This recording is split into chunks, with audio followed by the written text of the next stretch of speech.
Hey folks, here at OS Reviews. You're watching our video first look of the SpaceGate micro drone. This is a tiny mini quadcopter that includes a remote control in the box, and it seems more like a collectible than something that you would, I guess, fly on a day-to-day basis, but you do have a lot more, I guess, of control over the unit just because of how small it is.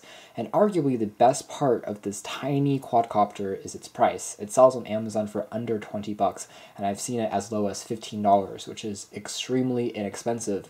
But again, it's just a fraction of the size of an actual massive drone.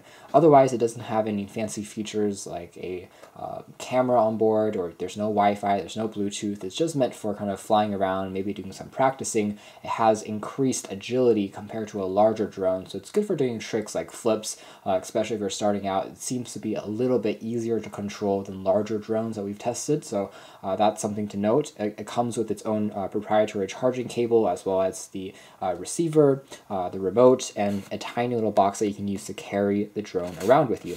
It does include a gyroscope built in, so it's pretty easy to balance and to hover, which is pretty cool.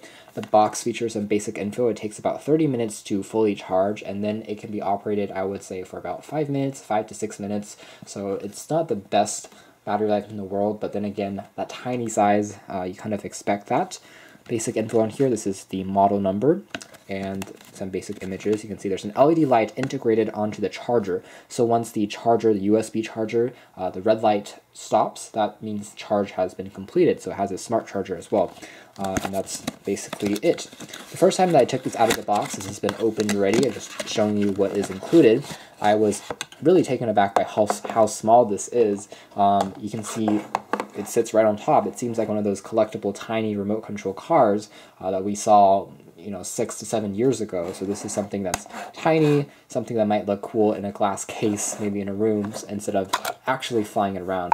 It's of course designed for really practicing in a house or maybe indoors. Outdoors it works as well, but since it's so small, if the wind comes in, it's going to just really fly over the place. So it works best in places where there isn't much unexpected gusts of wind and the air is relatively stable. And it's so small that it doesn't do much damage to walls or furniture or anything like that either. So here's the drone. We'll take a look at this in a moment.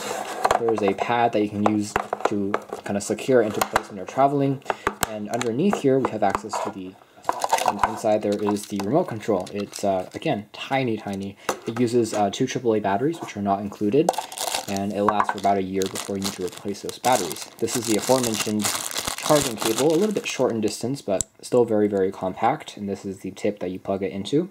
I'll show you that in a moment as well. And this is the USB end that has an LED integrated onto it that tells you when to stop charging. It includes 4 extra propellers in case one gets bent or breaks, so you have some replacement tips, and you can get more from the company's website. And there is a user manual that is pretty well documented and shows you how to control things, how to calibrate the flight, how to do tricks and flips, somersaults, front somersaults on each edge, how to turn, and so on and so forth, and the contents as well. So those are all the things that you get in the packaging. So setting that off to the side and taking a look at the unit and the remote first. It's pretty well constructed. It's made out of plastic. It's pretty lightweight as well, but it has a substantial feel to it once you put the batteries in place. The joysticks themselves are a little bit on the stiff side of the spectrum, but they do allow you to kind of precisely navigate it after you practice with it for a bit of time.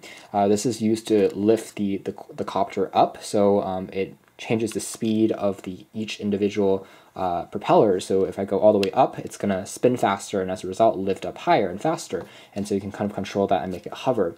And over here we can turn the actual quadcopter itself, so control the speed of the individual propellers, I guess, on the actual chip inside, so it results in movements and spinning action as well as flipping once you get into more advanced things. Down below here you have things like the trim keys, which are used to calibrate it in case, let's say, one of the propellers seems to be a bit stronger, or it seems to go to the left each time you want to go up. You can tap on this a few times to make it be calibrated. And the top here features a power on-off LED that will flash red, and it's going to stop flashing once it's paired with the quadcopter. The quadcopter itself also has LEDs integrated onto the base, and they will flash once the battery is getting low. It also flashes the first time you turn it on when it's pairing with the unit, and after it's paired, it's going to stop flashing and it's going to have a light. So in the case that you are playing in the dark, or if you're playing outdoors, you can still kind of find it, even if it drops to the floor or to the ground. Otherwise, the back just features the battery compartment, and that's basically it. A pretty small grip, but it feels decent enough. The quadcopter itself, again, it has the aforementioned small kind of protective covers, so that kind of protects the unit in case it hits a wall or surface and doesn't damage the actual propellers themselves immediately. You'll notice that you have some dust, lint, and some hair already caught on the edges, which you need to clean off every once in a while just to make sure the motor still spins and it doesn't kind of stop spinning or overheat or anything like that. This is a tip for the charging, and the back features the power on-off switch on the other side. The battery compartment is just integrated onto this, so a very tiny little lithium-ion battery. You can of course replace it by unscrewing this and then buying a replacement from the manufacturer, and that is basically the main design and ergonomics. So if we turn this thing on, you can see this is the LEDs, the green and the white, and if I turn on the remote, it's going to make some beeping sounds. There we go, we are now paired. So I then can control things like liftoff. Tapping on the thrust key makes it spin faster, and for such a small thing, it does have quite a bit of power to it, which I was surprised, pleasantly surprised to see. You can definitely feel the wind, and it definitely goes up pretty high, so you have to kind of watch it, or else it's going to launch right up all at once. So the acceleration is quite responsive. So of course, you can go up.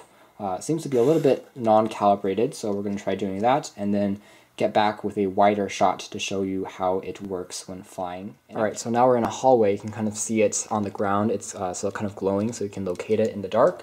And standby mode, you can still see that it's not going to drain much power, but once you start using it, again, the battery is going to last for 6 to 7 minutes of continuous flight, which is okay / decent for a very small, tiny microcopter.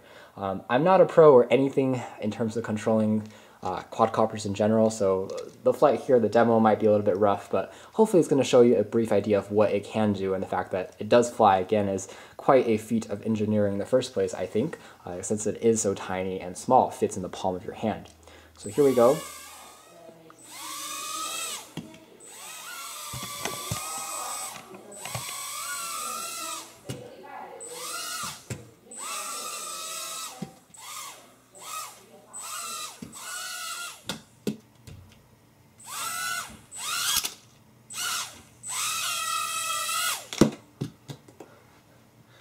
So all in all, this is actually a pretty decent mini quadcopter. You can control it, it's fairly durable, it's absolutely tiny and compact, fits in the palm of your hand, and best of all, again, it sells for under 20 bucks, which is very inexpensive.